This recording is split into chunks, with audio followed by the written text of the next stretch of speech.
Hello everyone and welcome to another episode of Ascension Teachings, and today what we're going into is chakras and the light body connection. So let's get on with it. For starters, like I've mentioned before, to see progress and to get somewhere with this, we need to start finding any blockages, things that might be holding us back from evolving, things of that nature. Now with that said, it all has to do with the basics when starting out. What do I mean by the basics? Well, the stuff people try to avoid but can't be avoided when going into self-mastery. So this is important here. Working through and processing fear, forgiveness, whether it's for yourself or others, control and letting go, which in turn gets rid of stuck energy, blockages, attachments, etc.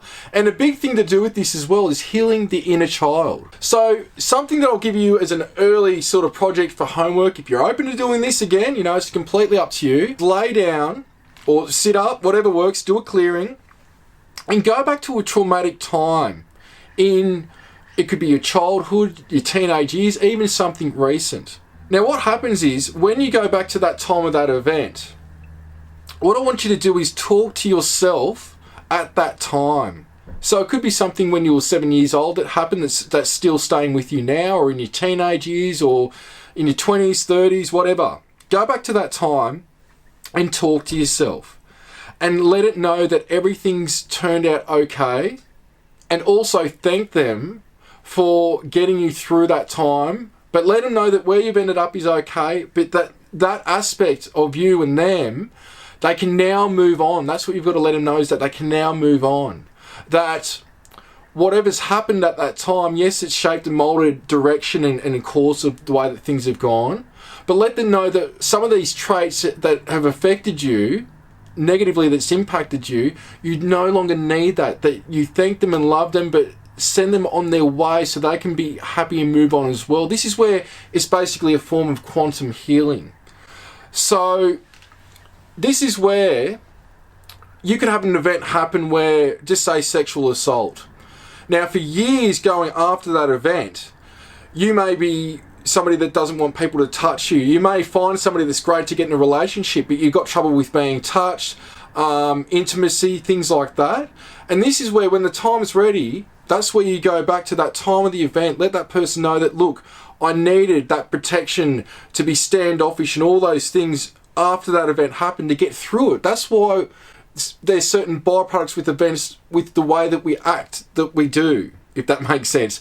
Because it's almost or a form of protection, or a protection mechanism to get you through the traumatic events that you've gone through. And that then, going through that method, it can alleviate it in the present. And sometimes you might need to go over it multiple times, and you can do this with anything in your life as well. So it's just a bit of an idea how you can heal the inner child, but this is part of self-mastery. We can't sweep anything under the rug, fellas.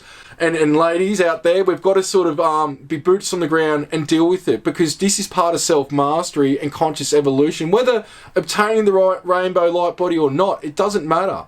To have a happy, prosperous, productive life, we need to deal with that which no longer serves us. And that includes the traumas, wrong conclusions, judgment, forgiveness of others and yourself, among many other things as well. And it's okay if you shed a tear or you get emotional with this, because you need to release that which no longer serves you as part of a purging process. Now, like I was saying, there is a process of the perspectives that need to be addressed when we go into self-mastery. Most things, it's best to remember, are a story. A lot of the things, how many people, including myself being guilty, we talk about a story, an event that's happened. Yes, these things can be screwed up, they could be great, but in the end, it's just a story, and that's all it is in the big scheme of things. And once we realise it's a story, and we're not holding on to those things no longer, we can move forward exponentially quick. But it's getting through that, and it can be, as I've said, a process. So some of the things that we need to work through is working through healing the inner child, like I've mentioned. Things within the personality you need to work on. So it could be that you don't listen much, or you're controlling, or whatever. It can be a number of different things. And I've had to work on stuff. All of us need to work on something, but that's just a couple of examples. Connecting with the heart's a big thing. Like I've mentioned, coming into the heart to get clarity on things and let go, and that's when the clarity comes. Breathing in, visualize that every breath is powering up the heart chakra, and we're going to go into the chakras in a moment. And as you breathe out, let go, again breathe in, power up the heart center, keep doing it. Releasing old programming and patterns along with the past, all that doesn't serve you. Healing, connecting with personal power, raising your frequency and creative mind. Observation of mind, positivity, being a positive person goes a long way. Are you a cup half full type of person or half empty? It's all about how we perceive. Being able to focus on the mind and let go. These are things that can help with the self-mastery development. Along with going with the flow and being open-minded and aware of other planes of existences and other forms of consciousness, which are an aspect of you in the big scheme of things. All is one consciousness, and all this can lead to a gradual or even an exponentially quick transformation. So going into the chakras, what are the chakras? So let's look at this. So this is from newworldencyclopedia.org. Indian roots. The Indian concept of chakra is very ancient, derived back to the Vedas, the late Upanishads, the Yoga Sutras, Patanjali. Within these Hindu scripts, the chakra concept became a part of a complex set of ideas related to esoteric anatomy. These ideas occur most often in the class of texts that are called agmas or tantras. Various traditional sources list 5, 6, 7 or 8 chakras. Over time, one system of 6 or 7 chakras along with the body's axis became the dominant model adopted by most schools of yoga. This particular system may have originated in about the 11th century CE and rapidly became widely popular. It is in this model where Kundalini is said to rise upwards, piercing the various centers until reaching the crown of the head, resulting in union with the divine. So that's where we've been talking throughout the series about pushing the energy up. It is a form of Kundalini awakening, and a lot of people have had these experiences from all walks of life. So here's the chakras here. So each color is symbolic for certain emotions and energies and things like that. And if you're lacking in one area, or if you're thinking about that color's got to do with this, maybe it's a chakra that you need to work on, is the best way I can describe that. Now, I will say just quickly, for some people, you may, through a visualization exercise, not get red. You might get different colors, but we do find that it's predominant that a lot of the time, people are seeing the same colors. And what's very interesting is that all these colors make up the color of the rainbow. The rainbow light body, is there a connection there? Think about it. So the root chakra, foundation, grounding or grounded, survival, stability, and sexual energy. Some say it's for men, some say it's both for men and women. This is where we go into the next one, which has a different perspective as well, depending on the tradition that you're looking into with the chakras when researching and looking into this. So the sacral chakra is orange. Here we've got emotions, creativity, sexual energy for women, well-being, abundance, drive and desire, and pleasure. The solar plexus, yellow, confidence, personal power, control of your life, self-worth, will, joy, and anger. So this is just a bit of an idea. For the heart chakra, green is the color that it represents. So here we go into love, to give and receive, compassion, empathy, joy, inner peace, wisdom, patience, perseverance. So with this, we do see a bit of overlap sometimes. I just think it's all got to do with the individual, because going through the research with this, I do find many overlaps. But like I'm saying, you've got to go with intuition with what your feeling emotions are associated with each chakra, and find out what's working with you and maybe play with them a little bit as well. So the throat chakra, 5. This is your voice. Ability to communicate, speaking truth, being in your power, expression, and creativity. So sometimes if people aren't speaking their mind, it could be a bit of a block in the throat chakra. Sometimes if you're doing it too much, you might need to dim it down a little bit. This is where we open them and close them. It's almost like tuning an instrument and finding what works for you. That's what this is about. 6, the third eye, the pineal gland, indigo. Perception, intuition, vision, inner vision, visualization, imagination, wisdom, ESP, which is extrasensory perception, and self-mastery. And going into the next one now, The crown chakra, which is represented as a violet color.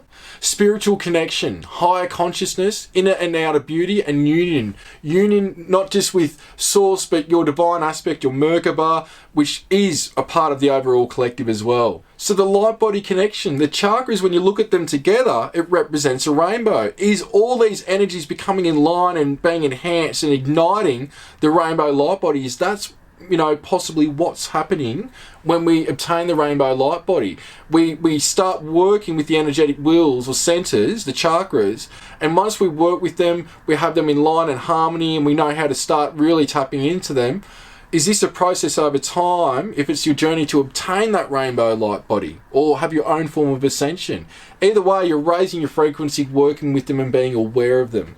What we're going to go through now is a chakra exercise to work with them at the moment. So with this exercise, we're going to go through each chakra and we're going to open them and close them a little bit, depending on what you feel you need with them. So I'm going to get you to play with each chakra. You can expand it, you can close it. Now, you want to be careful. A lot of people are going to be like, well, let's just open everything fully up.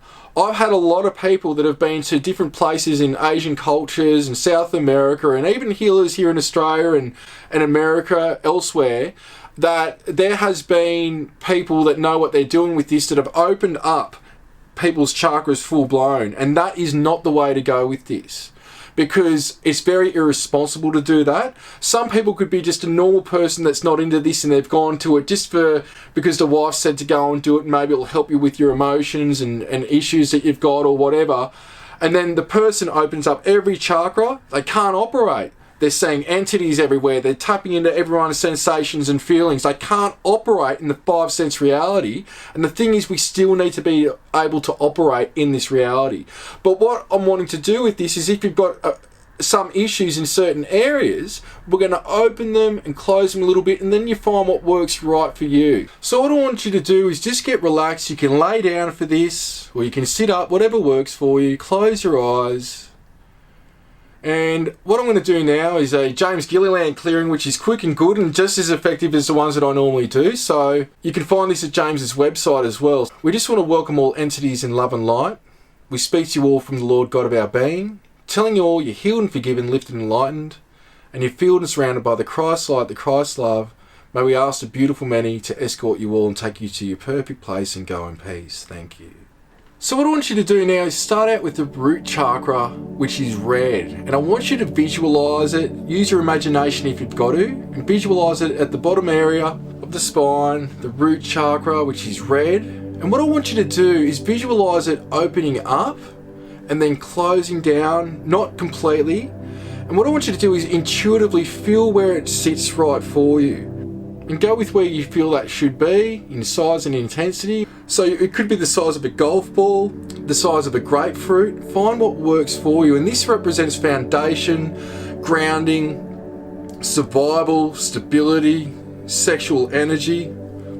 Do you need to enhance any of those things? And again, don't fully open it right up, but just find what works with you with the intensity and size of it. You can brighten it up, make it a brilliant red as well if you want to. You can dim it down a little bit. And when you feel right with the size of it that you've got and the intensity of the brightness, leave it at that. So we'll go on to the next one now, which is a sacral chakra, which is an orange color. Again, open it up, make it smaller if you feel, just play with it a little bit, even play with the brightness of it. And this helps with emotions, creativity, sexual energy for women, well-being, abundance, drive and desire, and pleasure. So just see what works for you with that chakra there.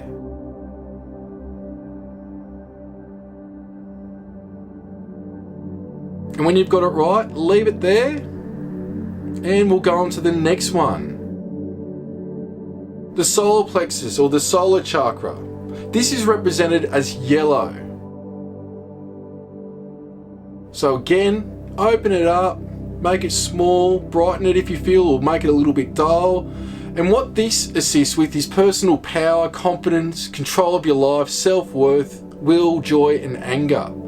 So do you need to close it a bit more? Do you need to make it open a bit more? What's your personality? Think about that. Are you very overreactive? Does it need to be diminished just a little bit? Brought down a little bit? Does it need to be open? This is where sometimes the chakras are out of balance, and it's finding what works for you. So what feels comfortable with the size and the brightness that you're making that chakra right now? The next one, the heart chakra, green. So again, open it. Make it smaller, brighten it up, dim it down a bit, find what works. And this assists with love, being able to give and receive, compassion, empathy, joy, inner peace, wisdom, patience, and perseverance. So what feels right for you when you're working with that green energy in the heart chakra? Next, the throat chakra we'll go on to. So moving up to the throat area, visualize the blue energy. And again, open it. Make it smaller, brighten it, dim it down a bit. What works for you? And this helps with your voice, being able to communicate, speaking truth, being in your power, expression, and creativity. Where do you feel you should have that chakra? And when you've got that right, we'll move on again.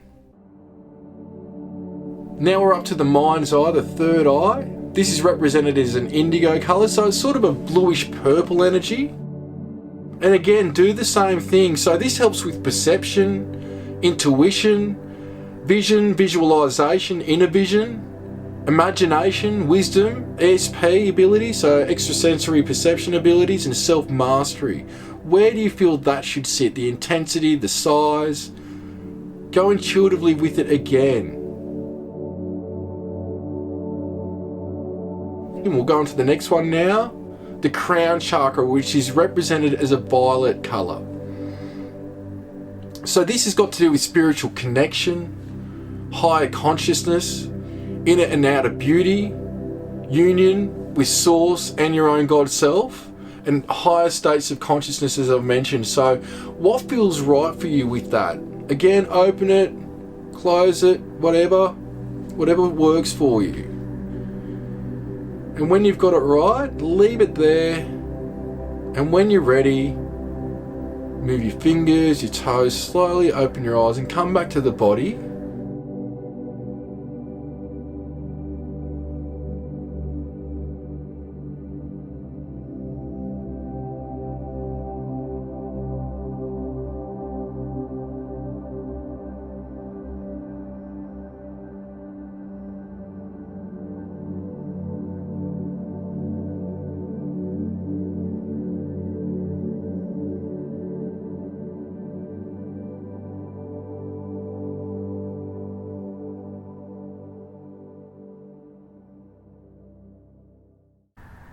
And how do you feel after that? For some, you may need to relax and have a cup of tea or whatever, have a refreshing drink, or just, relax for the next 5 minutes, let some integration happen. But this is just an exercise that can help you. So there's things that within those abilities and traits of each chakras, or what they're symbolic for, if you're too over the top with some of them things, you can just slowly maybe work with the chakra and through intention recognize what you need to work on. And it can assist with working on what you need to work on as well. But I hope this has been an exercise that you've enjoyed. And again, thank you for watching this episode of Ascension Teachings. I'll see you on the next episode. Much love and thank you.